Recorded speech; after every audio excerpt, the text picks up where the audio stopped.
Bom dia! Vamos viajar na história e conhecer alguns lugares.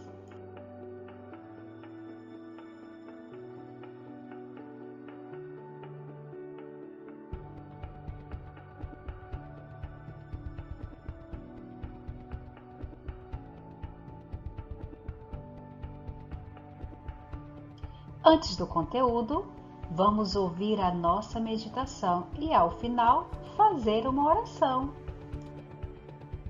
Fala aí, galera! A gente está começando mais um dia, por isso fica comigo nessa meditação. O título da meditação de hoje é Pão Quentinho, e o texto bíblico está lá no livro de João, no capítulo 6, versículo 35, que diz o seguinte: Eu sou o pão da vida. Quem vem a mim jamais terá fome, e quem crê em mim jamais terá sede. Você já sentiu o cheiro do pão quentinho saindo do forno? É maravilhoso, é uma das melhores sensações, porque já vai dando aquela fome, aquela vontade de comer, e ainda passando aquela manteiga nele quentinho. Eu fui feito pra comer, boca foi feita pra comer. Bom demais. Bom, não é o assunto de hoje, mas o texto bíblico ele fala sobre o pão. O pão, na Bíblia, é muito importante. Para você ter noção, no Egito Antigo, ele era considerado sagrado a ponto de ser utilizado até mesmo como moeda de troca e salário. Em hebraico, língua em que a maior parte do Antigo Testamento foi escrita, existe uma expressão que é o comer pão, que basicamente se relaciona com a ideia de fazer qualquer tipo de refeição. Portanto, comer o pão é comer qualquer coisa para eles, no sentido de que o pão era muito importante como base da alimentação. No Antigo e no Novo Testamento, nós vemos textos que falam sobre a utilização do pão em rituais sagrados. Portanto, quando ouvimos Jesus falar aquilo que está relatado no texto de hoje, se você quiser, volta lá para ver novamente, nós percebemos que Jesus ele estava falando de uma linguagem que aquela galera, aquele público, sabia o que significava, porque o pão era muito importante.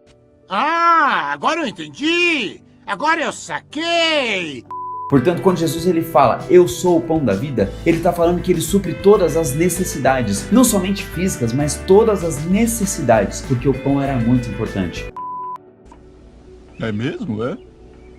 Para nós, hoje, Jesus ele pode se referir a qualquer coisa. Talvez ele usasse eu sou como a Wi-Fi da vida. Significa que ele é o que é mais importante para nós. Você precisa ter a certeza que esse Jesus, ele é suficientemente bom para você. Portanto, eu convido você hoje na oração a se relacionar com ele, a ter um relacionamento íntimo, a amá-lo e até mesmo ouvir a sua voz. O que acha de fazer isso comigo hoje? Você ora? Deus eterno, que Jesus seja o nosso pão da vida, que ele seja mais do que suficiente, que ele seja tudo. Senhor, a gente entrega a nossa vida nas suas mãos nesse momento e pedimos a vida eterna ao seu lado. Em nome de Jesus, amém. Valeu, galera, que Deus abençoe muito.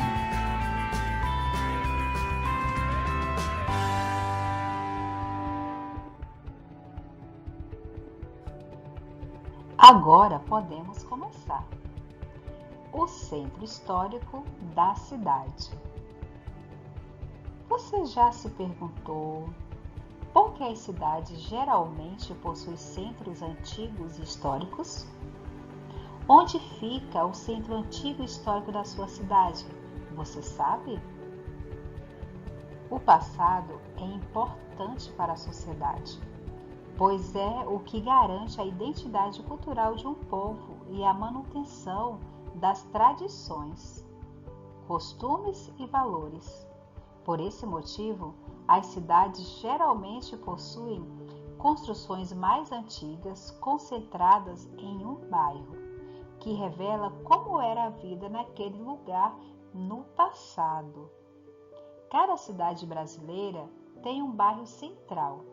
Em muitos casos, nesse bairro localiza-se a administração da cidade, além de uma série de serviços disponíveis à população.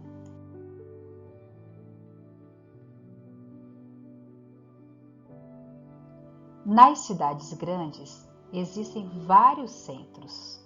Nas cidades pequenas, apenas um, mas todas elas têm pelo menos um bairro mais antigo, onde geralmente fica o centro da cidade. Esse bairro é chamado de centro histórico. Lá existem casas, edifícios, monumentos, praças ou igrejas que foram construídas na época da fundação da cidade, há muitos anos. Essas construções contam a história dos antepassados e têm um significado especial para a população da cidade e do país.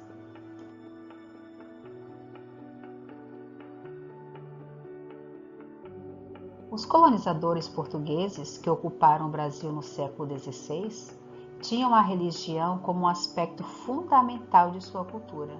Sendo assim, as primeiras construções das vilas e comunidades foram as capelas e igrejas. A praça era um lugar onde o povo circulava. Ela servia como ponto para encontrar os amigos, conversar e, nos finais de semana, realizar festas e jogos. Além disso, ir à igreja era um dos principais costumes das pessoas antigamente. É por isso que, na maioria das cidades, vemos no centro antigo uma igreja com uma praça em frente. Já observou que sempre nós conseguimos identificar essa igreja, essa praça, sempre está associado um com o outro? Faz parte da história.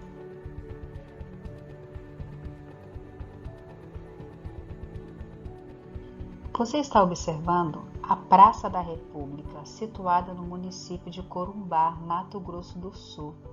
Há dois elementos culturais de destaque: o Instituto Luiz de Albuquerque, ILA, e o Monumento aos Heróis da Guerra do Paraguai. Sim, o primeiro fica em um prédio antigo ao lado da igreja, observe aí na imagem, que foi construído em 1871 para abrigar o Grupo Escolar Luiz de Albuquerque, em homenagem ao fundador de Corumbá, e em 1978 tornou-se a sede da ILA, Centro Regional de Pesquisa e Cultura, que visa contribuir para o desenvolvimento integrado da microrregião do Pantanal. O segundo elemento cultural, o Monumento aos Homens da Guerra do Paraguai, é o mais antigo e o principal da praça, construído antes mesmo da arquitetura atual, o obelisco, inteiramente em mármore.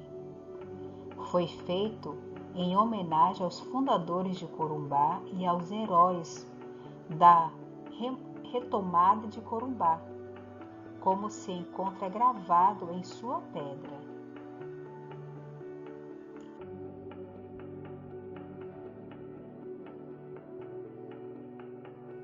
Agora você pode observar parte da Praça Camaquã, aqui de Itabuna. Veja só a estrutura da praça. Qual será a história dessa praça? Vamos pesquisar?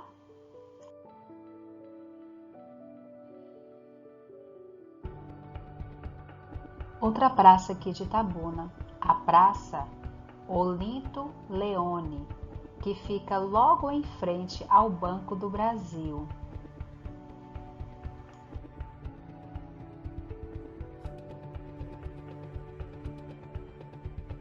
Outra praça é a Praça do Rio Cachoeira, isso aqui em Itabuna. Você pode ver 3 imagens dessa praça em ângulos diferentes.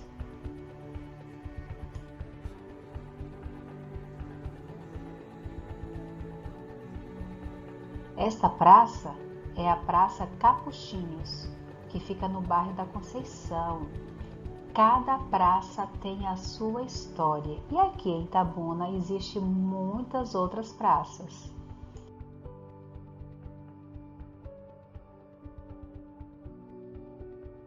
Vamos agora conhecer alguns monumentos. Este que você está observando é chamado de Os Guerreiros e fica lá em Brasília. A escultura Os Guerreiros, também conhecida como Dois Candangos, foi erguida na Praça dos Três Poderes em Brasília no ano de 1959. Foi esculpida em bronze pelo artista Bruno Giorgi. Ele mede 8 metros de altura e homenageia os candangos, construtores da cidade que foi planejada para ser a capital do nosso Brasil, o Distrito Federal. Brasília foi inaugurada em 1960, durante o mandato do presidente Juscelino Kubitschek.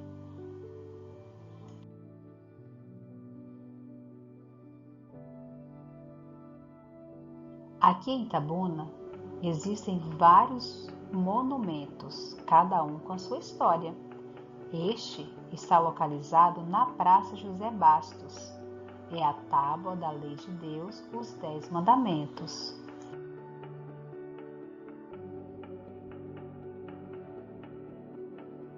Nós temos aqui o monumento Saga Grapiúna, que fica logo na avenida Caminho para o Shopping.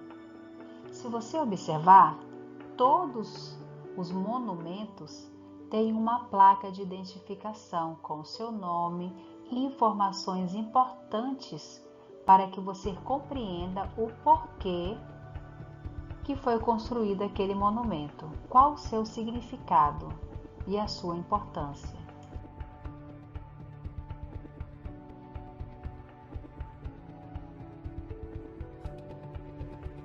Chegou a hora de fazer a sua atividade. Vamos ver o que você aprendeu?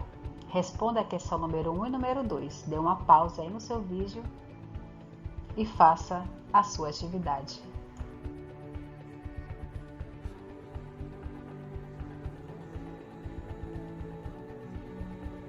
Vamos corrigir? Questão 1. Além da igreja, o que mais vemos na foto da Praça da República em Corumbá? Na página 69, nós conseguimos observar, ao lado da igreja, um prédio antigo e um monumento. Que monumento? O obelisco, que foi feito em mármore em homenagem aos heróis da Guerra do Paraguai, no ano de 1867, quando a cidade foi retomada. A questão 2. Qual a importância das construções antigas para a cidade de Corumbá? Pesquise sobre os monumentos dessa praça com o professor e os colegas. Eu já agilizei para você. Tanto o prédio antigo, que é a Instituição Luiz Albuquerque, que atualmente é uma casa de cultura, quanto o obelisco, em homenagem aos heróis da guerra, contam a história dos primórdios da cidade e os fatos importantes que ocorreram nela, dando sentido à memória e à identidade dos habitantes. Então, os monumentos, as construções, igrejas, praças, sempre traz o contexto histórico daquela cidade.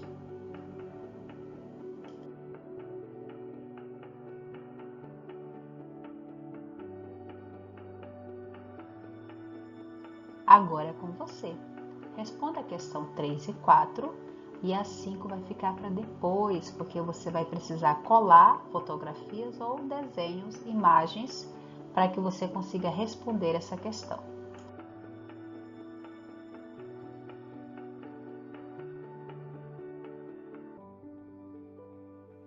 Pronto? Achou difícil? Vamos corrigir?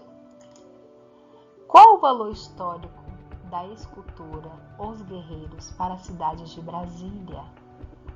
A escultura Os Guerreiros, também conhecida como Dois Candangos, representa alguns dos responsáveis pela construção da cidade. Embora Brasília tenha sido projetada por políticos e arquitetos, sem os trabalhadores que realizaram a construção, ela não seria possível. Isso mesmo, os trabalhadores têm um papel muito importante. 4. Por que a Praça dos Três Poderes, em Brasília, tem esse nome? Qual o motivo? Vamos descobrir? A Praça dos Três Poderes, em Brasília, reúne os principais poderes administrativos que governam o país. Isso mesmo. 3 poderes principais que governam o nosso Brasil, o nosso país. Primeiro, executivo, que é o poder que representa o presidente da República. Segundo, legislativo, o poder do Congresso Nacional, que reúne deputados federais e senadores, representando o povo brasileiro, que elaboram as leis do país. E por terceiro, nós temos o judiciário, o poder que administra a justiça na sociedade e é responsável pelo cumprimento das leis. Então, quais são os três poderes? Poder legislativo, o poder executivo e o poder judiciário. Executivo, legislativo e judiciário, os três poderes. Por isso que a praça se chama Três Poderes. A questão 5 nos diz assim: em sua cidade onde estão e como são os prédios administrativos? Existem estátuas, monumentos, pinturas ou outras homenagens artísticas nos prédios em que se localizam esses poderes? Cole fotografias ou desenhe suas descobertas no espaço abaixo. Essa é a sua atividade. Pesquise e realize essa questão. Vai como atividade para casa.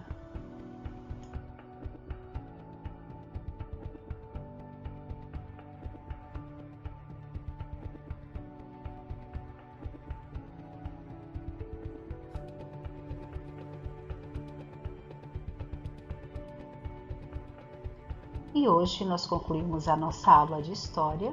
Na próxima aula estudaremos mais um pouco sobre o centro histórico da cidade, voltado diretamente para os prédios históricos, isso mesmo. E por enquanto, eu quero te desejar bons estudos, um ótimo dia, um beijo no seu coração e até a próxima aula.